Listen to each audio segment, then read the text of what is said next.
You've got to set your expectations with your board members. You know, like the kid says, can you get it done in 2 months?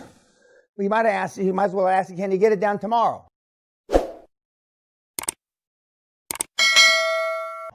You know? But if you set the expectations when you're recruiting your board, and they think you're going to go out there and you're going to be Captain America, and then you sit and you're sitting there pulling your pud in the 5th month, they lose confidence in you.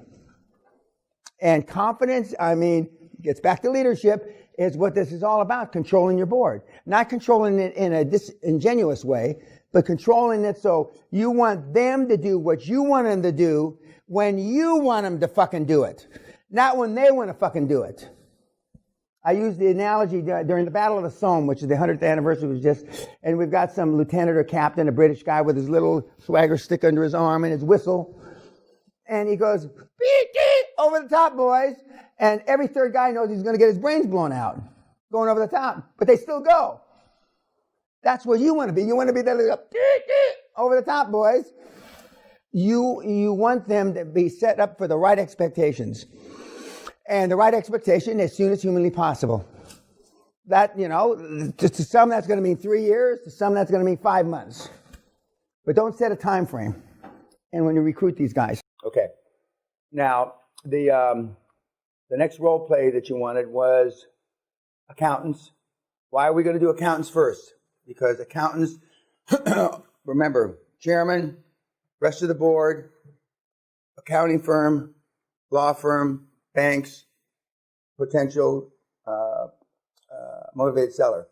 Because accountants are easier than lawyers. Lawyers ask the harder questions, and lawyers will give you credit that you already have a big law firm on board, because they will think that, in most cases, they will have put you through the ringer. They will have asked you hard questions. They will have done their due diligence. So for some time, and also, so the lawyers will say, well, PwC, you know, approved these guys, so they must be better than they look. As will the banks give you credit for those accountants and the lawyers, and not just the dream team, because the dream team is really the extended dream team. It's not just the chairman, CEO in some cases, COO, CFO, industry expert, lawyer, and accountant. The extended dream team is all that plus the accountants and your law firm. So it's the extended dream team.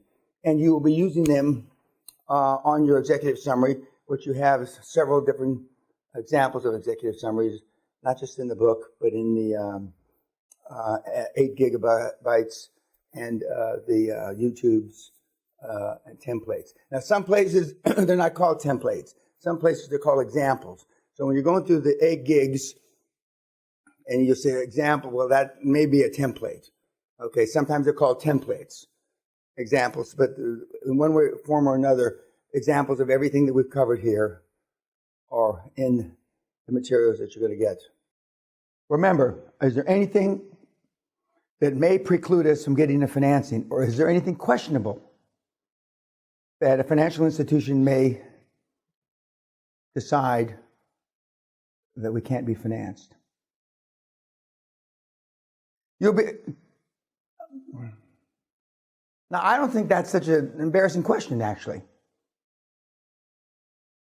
But when they go, and you'll think, the old fuck meaning me. Fuck, how did he know?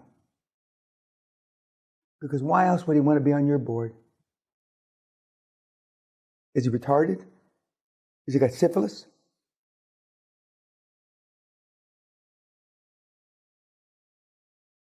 Because you're going to give him free equity. Money makes this game work. The promise of money. Because the model and what resonates, I got 2 kids that were in Toronto, wealth, risk, reward, not. The model that most of you, because you're all young enough, they're raised, you know, work hard, save your money, buy a house, have 2.6 kids, a white picket fence or whatever the fuck it is, or whatever it is now. And if you go to school, go to a good school, get the best grades you can, and then work. and maybe at the end of 40 years get a gold watch, that model is motherfucking dead. Deed, forget about it, it's gone. And now, there's two different ways to do this. You can bring up never contingent fees. They're either rolled or delayed fees. Rolled or delayed. The new modern buzzwords are rolled or delayed. And unfortunately, some of you who can't help yourself, you'll say contingent. But that, by definition, accountants can't do contingent work because of GAAP, General Accepted Accounting Procedures. Their work and or opinion cannot be contingent on anything, okay, other than the facts. And so if it's contingent on a fee, they can't do it. So that's why you're not going to say contingent fee. You're going to say delayed or rolled. Now, in the meeting, you're sitting in the meeting. Hi, thank you very much, Mr. Jones. As I said yesterday, they will. You can tell how high they rate the team and the deal by the size of room they put you in. You know, and nobody meets in offices anymore. They now meet in little conference rooms or big conference rooms. Who do you bring with you? Okay, I'm going to get to that. Okay. The first meeting you get when you're practicing down below yourself. Let's not burn out your poor directors on practice meetings. Now, ostensibly, you need to practice. They don't. Now, I'm going to jump ahead. If you go to a meeting and you bring one of your directors and you can see he can't talk, then you back up and practice with them as well. But giving them the benefit of the doubt, they didn't have 25 years doing this without talking to somebody. And so they should be able to talk. So the first meetings of practice, and you're doing it. But we're beyond that now. We're at BDO. So you're going to bring either your CFO and or an industry expert. You don't want to overload them. Now, some of you guys will get boards that are all excited. They want to go to the meetings because they got nothing to do and all day to do it in. They're retired. You know, their old lady wants to kick them out of the house. They're tired of playing golf. They play, you know, but don't take too many. And you can rotate. You can take one guy one time, another guy another time, and you can take different people to meetings.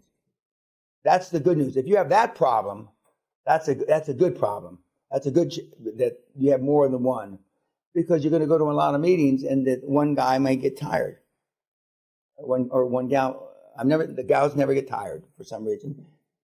Guess what? The girls never get tired. They can go to all kinds of meetings, and the guys do get tired.